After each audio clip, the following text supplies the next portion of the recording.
औज़ुबिल्लाहिमिनश्शैतानिर्रजीम बिस्मिल्लाहिर्रहमानिर्रहीम। जी आज हमने इल्लामा मोहम्मद इकबाल से स्टार्ट करना है 1877 से 1938 तक 38। ठीक है जी, पढ़ना शुरू कीजिएगा। हमारे कौमी और मिली शायर मुफक्कर और नज़रिया पाकिस्तान के खालिक इल्लामा मोहम्मद इकबाल रहमतुल्लाह अलैह सियालकोट में पैदा हुए। आपके वालिद का नाम शेख नूर मोहम्मद था। आपने इब्तदाई तलीम सियालकोट से हासिल की। गवर्नमेंट कॉलेज लाहौर से फ़लसफ़े में MA किया। आला तलीम के लिए यूरोप गए और वहाँ से बार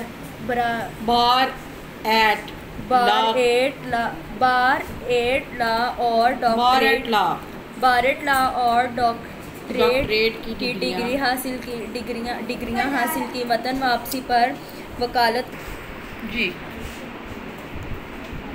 वापसी पर वकालत का पेशा इख्तियार किया। 1930 में खुतबा आला एक मिनट हाँ जी 1930 में खुतबा आलाबाद में मुसलमानों के लिए अलग अलग नज़रिया एक अलग मुल्क का नज़रिया पेश किया।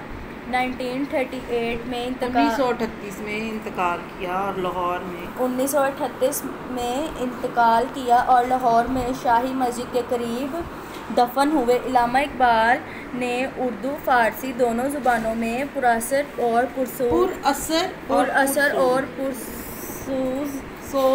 पुरसोज शायरी की। उन्होंने अपनी शायरी का आगाज़ गज़ल की कोई से किया, मगर बाद में ज़्यादातर तवज्जो नज़म नगारी की जानब मबज़ूल कर दी, क्योंकि कौम तक अपना पैगाम पहुँचाने का ये ज़्यादा मौसर ज़रिया था। इकबाल का दायरा फ़िक्र, मुशाहिदा, कायनात और मुताला बहुत वसी था। आप अल्लाह ताला और इसके रसूल अकरम सल्लल्लाहु अलैहि वसल्लम के सच्चे आशिक थे और इस चाहत की अकीदत का इजहार जा बजा उनके कलाम में दिखाई देता है। इकबाल ने महज रवायती इश्क व आशिकी के मौज़ूआत से हटकर अपनी शायरी में ज़िंदगी, कायनात, खुदा, अबलीस, अक्लो खैरो तसव्वुफ़, कौमियत, मर्द-ए-मोमन, सियासत ममलिकत और खुदियो बेखुदी का फ़लसफ़ा पेश किया। उसमें कोई शक नहीं कि इकबाल जैसा अज़ीम शाहिर फ़लसफ़ी आज तक पैदा ना हो सका। बांगे दरा, बाले जिब्राइल और ज़रबे कलीम उनकी उर्दू शायरी की किताबें हैं।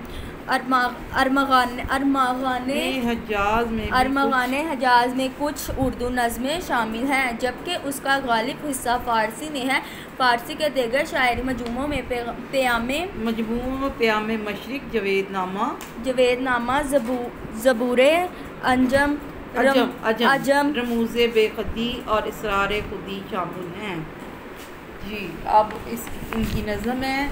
इल्लामा इकबाल हमारे कौमी शायर हैं और ये कौमी शायर जो हैं ये एक नज़म लिख रहे हैं और इस नज़म को आपके सबक में शामिल किया गया है। और ये नज़म क्या है?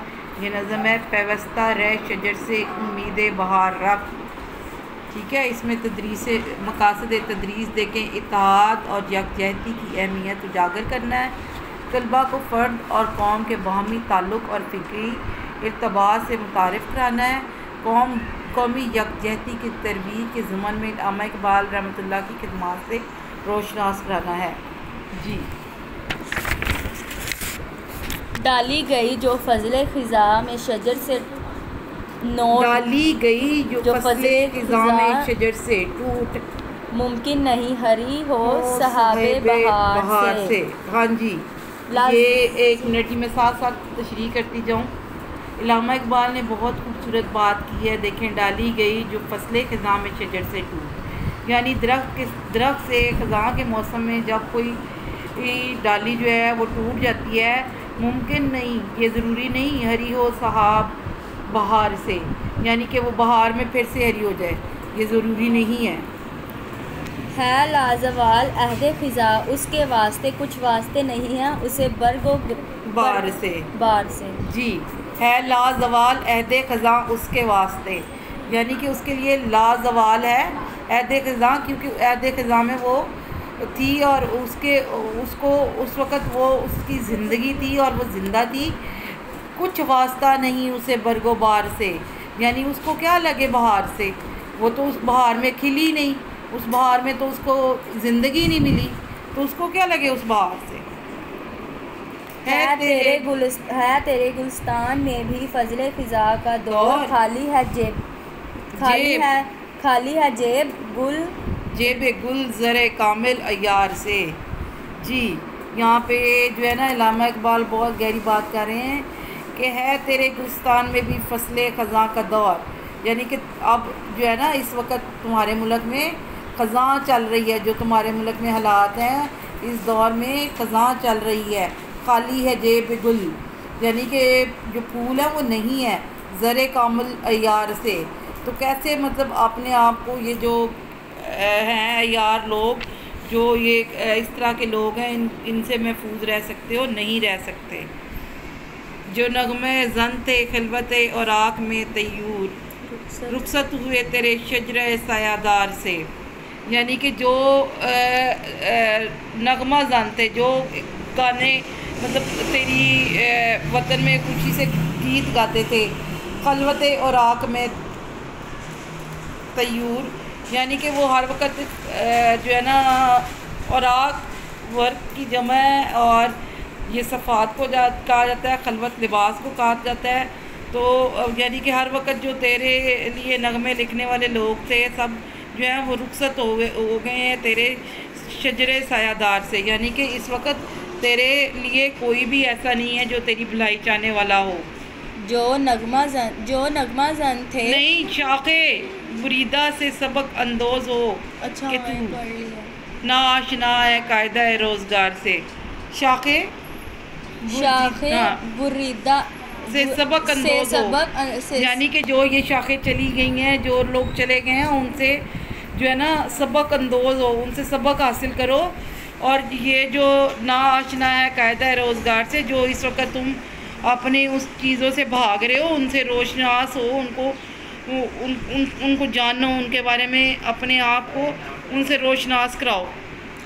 मिल्लत के साथ राबता इस्तवार रख, व्यवस्था रह शजर से उम्मीदें बहार रख।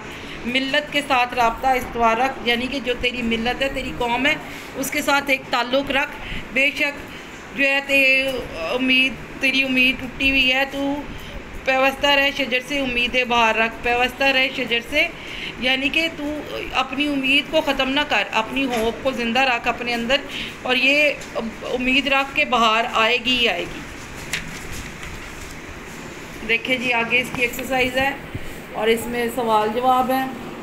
इकबाल ने डाली है शजर से क्या मुराद लिया है, अहद ख़ज़ा किस वास्ते लाजवाल है, किसके गुलिस्तान में फसले ख़ज़ा का दौर है, जेब गुल किस चीज़ से खाली है, खिलवत और आँख में कौन नगमा जन है, हमें किस चीज़ से सबक अंदोज होना चाहिए, उम्मीदें बहार के लिए किस बात की ज़रूरत है।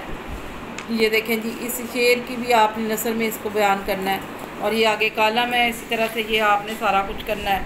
और ये इधर भी वाहिद के जमा और जमा के वाहिद हैं, मुतज़ाद हैं, ये सारा आपने अपनी कॉपी पे लिखना है, अपने नोट्स बनाएं ताकि आपके एग्ज़ाम्स में आपके नोट्स आपके काम आ सकें। इसके बाद हमारा गज़ल हिस्सा स्टार्ट हो जाएगा और वो कल इंशाल्लाह कल से स्टार्ट करेंगे। चलिए, आज के लिए इतना ही।